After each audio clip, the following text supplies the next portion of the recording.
People in Finland, they felt secure in this NATO option.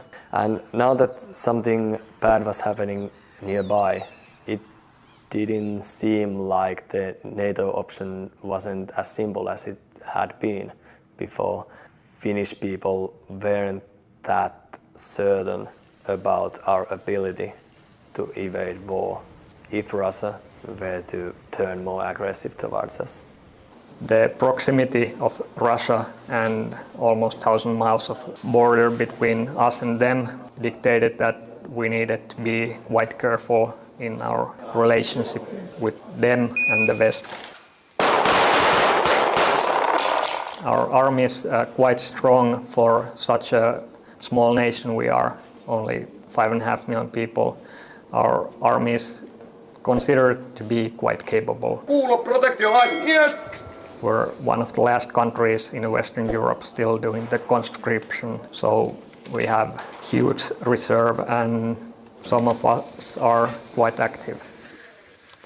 In the Vantaa reserves we have 1,354 members. During the first 2 weeks of war in Ukraine, we get 250 new members. And last 2 weeks, 100 more.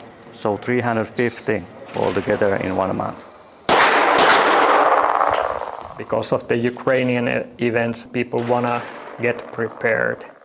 During those situations where the civilians need to use guns, it's better to have some kind of background, refresh before you have to use it in war situation. Every man and woman in any country should know at least how the gun works.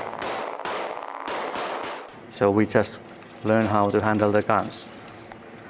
And the military is military. Before Ukraine, most people didn't want to join NATO. Nowadays, most people want to join NATO. Since Russia invaded Ukraine, it seemed like perhaps we should evaluate this option. So what does it mean? Since we have this way in our democratic system that we could have this citizens' initiative, perhaps we should give it a try. It took a week to get 76,007 signatures, and that's when we closed it and sent it to the parliament. Russia's invasion to Ukraine has made some moves possible that just weren't a year back or a couple of months.